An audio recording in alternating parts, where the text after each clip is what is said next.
si Senator Tito Soto and Senator Raffy Tulfo, at least sila tuta ng Malacanang. Pero si Erwin Tulfo, tuta lang ni Lacson. Hindi siya tuta ng Malacanang. 'Di ba? Kasi nga may hawak sa kanya si Senator Lacson na alam sa kanya. Yung sinabi niya na may tatlong kumausap na wag pumirma. Unang-una, yung dalawa kakampi na nila. Pangalawa, yung kakampi lang isa, nagsabi nakwento din sa akin yon. Sinabi kay Erwin, kami ang ginaganito ngayon. Ito ang hawak sa'yo. 1, 2, 3, 4, 5. Isang araw, ikaw gaganon. Kaya nung una, hindi rin pumirma si Erwin. So, yun ang mahirap sa Senado. 24 lang kami. Araw-araw kami nagkwekwentuhan. Minsan nagiinuman pa. Kaya kung magkwekwento kayo, ayusin nyo kwento nyo kasi alam ko rin yung kwento eh. Di ba? Magkwekwento kayo, bitin pa. Oh, yung totoo, oh, Erwin Tulfo, isa-isay natin hawak sa'yo. Gusto mo? O, yung kontraktor na balik-balik sa office mo, yung kontraktor sa party, o, marami pang iba. Doon muna tayo. O, marami pang iba. Di ba? Okay. So, sabi nung iba, kung sasabihin mong tuta, ano si Senator Lacson? Hindi na po tuta si Senator Lacson, aso na po siya. Matagal na po matagal na eh. Strategy.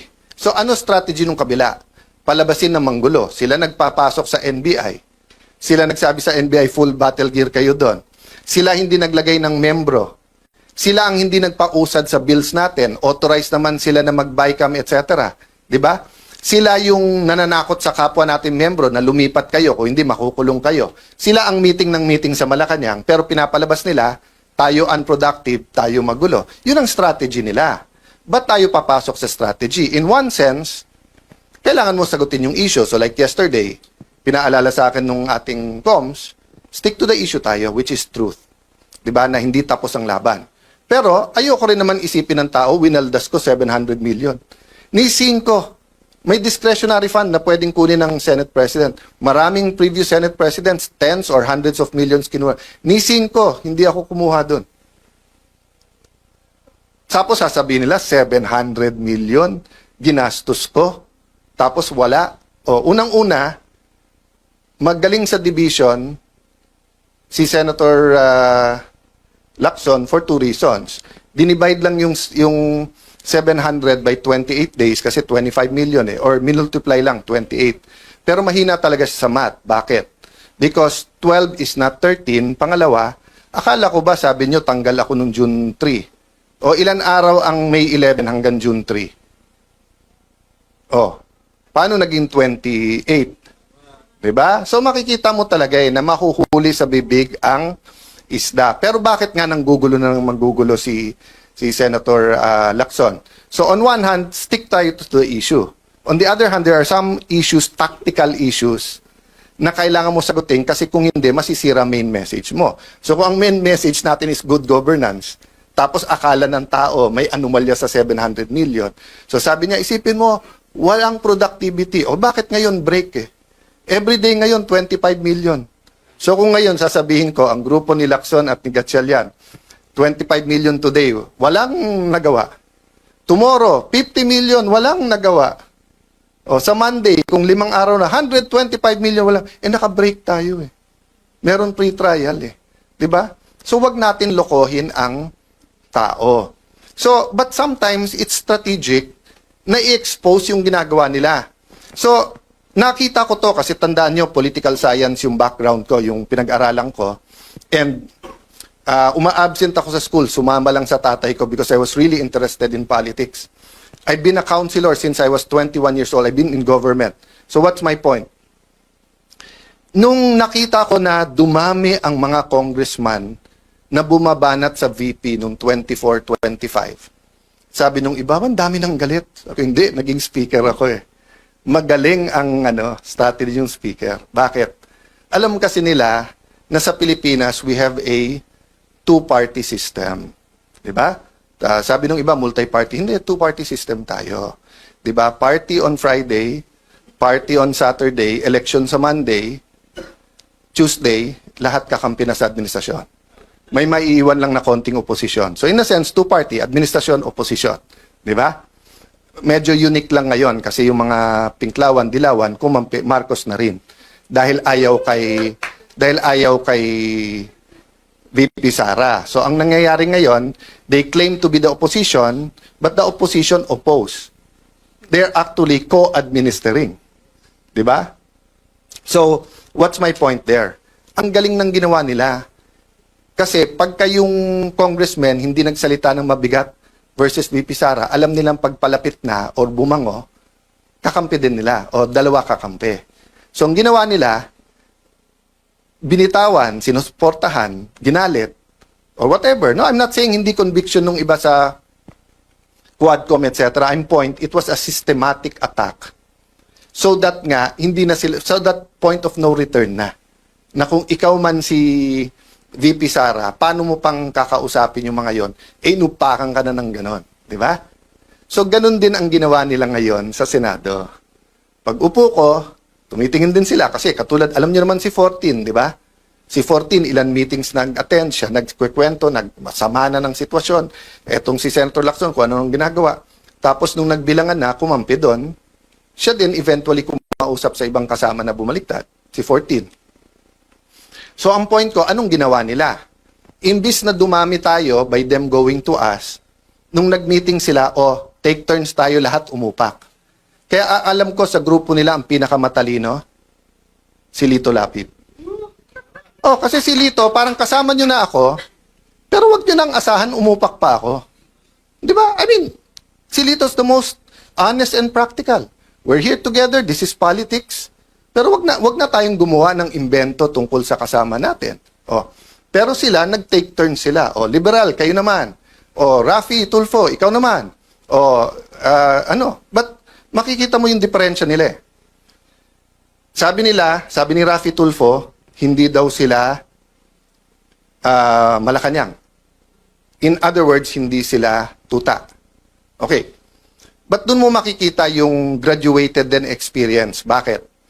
Kasi si Senator Tito Soto and Senator Rafi Tulfo, at least sila tuta ng Malacanang. Pero si Erwin Tulfo, tuta lang ni Lacson. Hindi siya tuta ng Malacanang. 'Di ba? Kasi nga may hawak sa kanya si Senator Lacson na alam sa kanya. Yung sinabi niya na may tatlong kumausap na wag pumirma. Unang-una, yung dalawa kakampi na nila. Pangalawa, yung kakampi lang isa, nagsabi nakwento din sa akin yon. Sinabi kay Erwin, kami ang ginaganito ngayon. Ito ang hawak sa'yo. 1, 2, 3, 4, 5. Isang araw, ikaw gaganon. Kaya nung una, hindi rin pumirma si Erwin. So, yun ang mahirap sa Senado. 24 lang kami. Araw-araw kami nagkwekwentuhan. Minsan nagiinuman pa. Kaya kung magkwekwento kayo, ayusin nyo kwento nyo kasi alam ko rin yung kwento eh. Di ba? Magkwekwento kayo, bitin pa. Yung totoo. Erwin Tulfo, isa-isay natin hawak sa'yo. Gusto mo?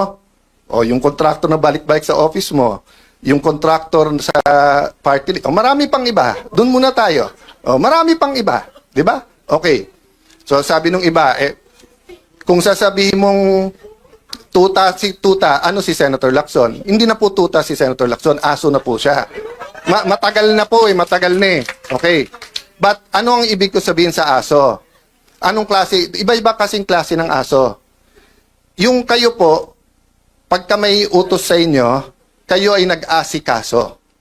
Meaning you take care of it. Meron din pong aso-kaso. Ano yung aso-kaso? Tatahol yung aso, kakasuhan.